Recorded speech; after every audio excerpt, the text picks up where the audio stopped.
Hello students, good morning. 7th class की Hindi medium science में आप सभी का स्वागत है।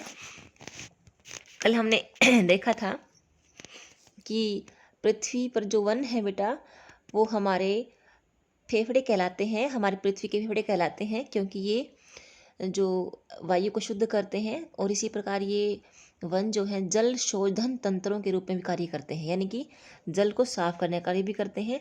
आप यहाँ पर देख सकते हैं, जैसे मान लीजिए एक छोटे से वन का दृश्य दिखाया गया है यहाँ पर।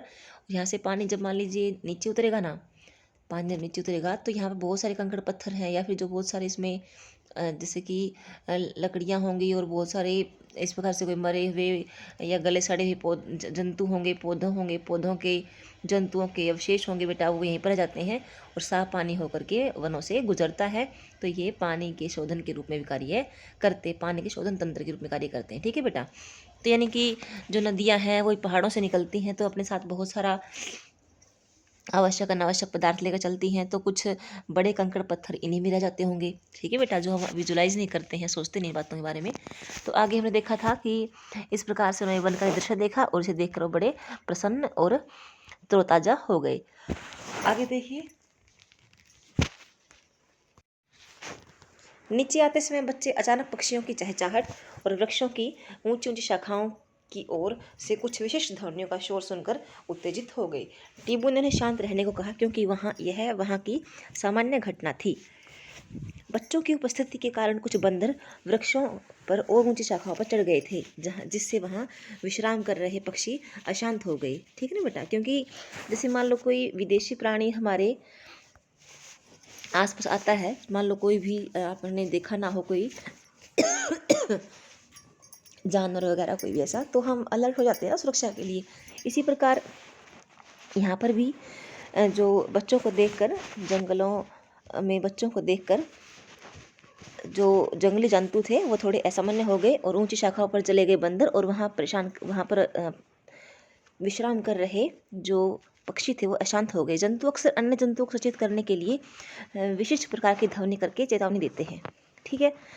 टीबू ने यह भी बताया कि शूकर, वराह या सुअर जो होता है बेटा, शूकर, गौर, बाइसन, एक जंगली भैंसे का नाम है बाइसन, गीदड़ से ही हाथी जैसे जंतु वन के अधिक सघन क्षेत्र में रहते हैं ये। ठीक है बेटा, काफ़ी गहरे क्षेत्र में रहते हैं। चित्र 17.2 में देखिए, ये गहरे क्षेत्र में रहते हैं। और एग्जाम्पल यहाँ पे दिखाया गया है, ये बाइसन है और सुअर दिखाया गया है इसमें। आगे देखिए, बाइसन बेटा इसको बिसन भी कहते हैं, स्पेलिंग इसकी BISON होती है। ठीक है बेटा। आगे देखिए, प्रोफेसर अहमद ने बच्चों को सावधान किया कि उन्हें वन के अधिक सघन क्षेत्रों में नहीं जाना चाहिए, क्योंकि बेटा अधिक सघन क्षेत्रों में जाने से एक तो वो जो सघन क्षेत्र में रहने वाले जंतु हैं वो असुरक्षा महसूस करेंगे, असहज महसूस करेंगे। दूसरा बेटा, हम भी गहरे जंगल में जाएंगे तो जो शिकारी जंतु हैं उनका शिकार होने का चांस ज़्यादा रहेगा। बूझो और पहेली को याद आया कि उन्होंने कक्षा 6 में वनों को आवास के रूप में पढ़ा था।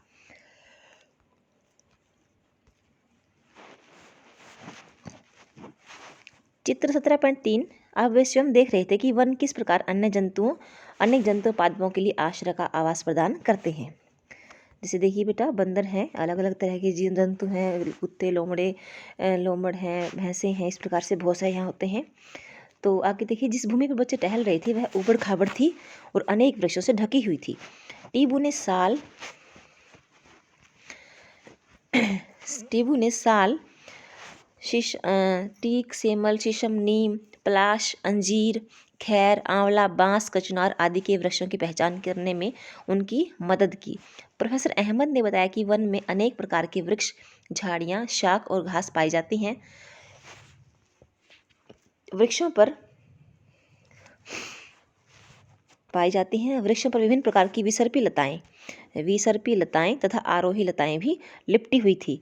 विसर्पी क्या होती है बेटा? नीचे नीचे फैल जाने वाली। और आरोही क्या होती है बेटा? इस प्रकार से ऊपर चढ़ने वाली पतली पतली लताएं, शाखाएं या बेलें। ठीक है बेटा, यहाँ पर दिखा रखी होंगी। हाँ, यहाँ दिख रही है आपको। इसमें आपको पीले रंग की अमरबेल की पहचान आप कर सकते हैं। और एक आध में भी आप, ये बहुत छोटे हैं ना बेटा, इसलिए दिखाई नहीं दे रहे हैं इसमें। आगे देखिए, वृक्षों की घनी पत्तियों के आवरण के कारण सूर्य मुश्किल से ही कहीं दिखाई दे रहा था, जिससे वन के अंदर काफ़ी अंधेरा था। अपने घर की विभिन्न वस्तुओं को ध्यानपूर्वक देखिए और उन वस्तुओं की सूची बनाइए जो ऐसी सामग्री से बनाई गई हैं जिन्हें वनों से प्राप्त किया गया होगा। आपकी सूची में काष्ठ से, लकड़ी से बनी अनेक वस्तुएं, प्लाईवुड, ईंधन की लकड़ी, बक्से, कागज़, माचिस की तिलियाँ और फर्नीचर हो सकते हैं। क्या आप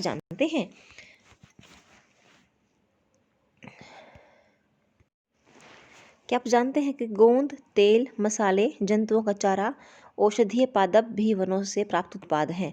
शीला समझ नहीं पा रही थी कि आखिर इन वृक्षों को किसने लगाया होगा। प्रोफेसर अहमद ने बताया कि प्रकृति में वृक्ष पर्याप्त मात्रा में बीज उत्पन्न करते हैं। वनों की भूमि उनके अंकुरण तथा नवोद्भिद और पौध में विकसित होने के लिए अनुकूल परिस्थितियां प्रदान करती है। इनमें से कुछ वृक्ष के रूप में वृद्धि कर जाते हैं। उन्होंने यह भी बताया कि किसी वृक्ष का शाखीय भाग तने से ऊपर उठ जाता है, जो शिखर कहलाता है। देखिए बेटा क्या कह रहा है ये। प्रोफेसर अहमद ने बताया कि प्रकृति में वृक्ष पर्याप्त मात्रा में बीज उत्पन्न करते हैं। वन की भूमि उनके अंकुरण और नवोद्भिद और पौधे में विकसित होने के लिए अनुकूल परिस्थितियां प्रदान करती है। यानी कि जो वनों की भूमि है, उनके अंकुरण यानी कि बीज से पौधा बनना, ठीक है, और वो जो पौधा है, नया पौधा है, नवोद्भिद है, और पौध में विकसित होने के लिए अनुकूल परिस्थितियाँ, अनुकूल यानी कि उसके लिए जो बेहतर परिस्थितियाँ हैं प्रदान करती है। इनमें से कुछ वृक्ष बन के उग जाते हैं और कुछ बेटा गल सड़ जाते होंगे, ठीक है ना, क्योंकि बीज से बनने वाला हर एक जो छोटा पौधा है वो बड़ा पूरा पौधा तो नहीं बनता ना, कभी खा लिया गया होगा, कुचल दिया गया होगा। उन्होंने यह भी बताया कि किसी वृक्ष का शाखीय भाग तने से ऊपर उठ जाता है, जो शिखर कहलाता है। जैसे मान लीजिए कोई पेड़ है, तो ये तना हो गया उसका, ठीक है बेटा, ये तना है। उसके बाद ये इसका जो है क्या बन जाएगा, इसका शाखीय भाग बन जाएगा, शाखाओं वाला भाग बन जाएगा। तो ये क्या कहलाएगा, इसका शिखर कहलाएगा, ठीक है बेटा। प्रोफेसर अहमद ने बच्चों से ऊपर की ओर देखकर यह नोट करने के लिए कहा कि वन में ऊंचे वृक्षों की शाखाएं किस प्रकार कम ऊंचाई के वृक्षों के ऊपर की छत की तरह दिखाई देती है। उन्होंने बताया कि यह वितान या कैनोपी कहलाती है। यानी कि यहाँ पर देखिए, वन में वितान और उनके नीचे के तल। वितान क्या है बेटा, इस प्रकार से जैसे ये छोटे पेड़ हो गए, ठीक है बेटा, ये छोटे पेड़ हो गए, ठीक है ना, इनके ऊपर जो बड़े पेड़ हैं वो किसका काम कर रहे हैं, एक छत का काम कर रहे हैं। तो इस प्रकार से ये क्या बन जाएंगे बेटा, वितान बन जाएंगे, एक अलग वितान बन गया फिर, ठीक है ना। और फिर छोटे पौधे हैं, इनके लिए ये छत का काम कर रही हैं, ठीक है बेटा। तो यानी कि इस प्रकार से बड़े पौधे जो हैं छोटे पौधों के लिए वितान या फिर कैनोपी का काम करते हैं। किसका काम करते हैं बेटा, कैनोपी का, ठीक है ना। और शिखर क्या होता है, सॉरी हिंदी में लिखती हूँ, शिखर। शिखर क्या होता है बेटे,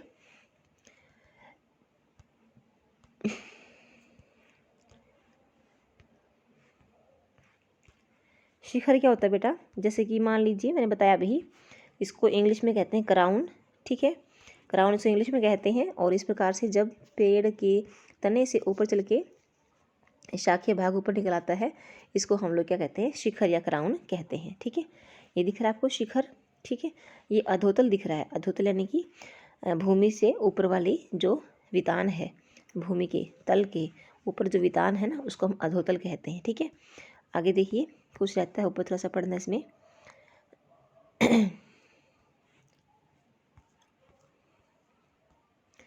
उन्होंने बताया कि ये वितान है। क्रियाकलाप 17.2 में देखिए, पादपों से प्राप्त होने वाले उत्पादों के आधार पर तालिका 7.1 को भरें, ठीक है ना। बबूल, लकड़ी, औषधि, तेल, आप और भी जोड़ सकते हैं इसमें। गोंद हमें किस किस से मिलता है, लकड़ी जैसे कि मान लो हम नीम से प्राप्त करते हैं, ठीक है बेटा।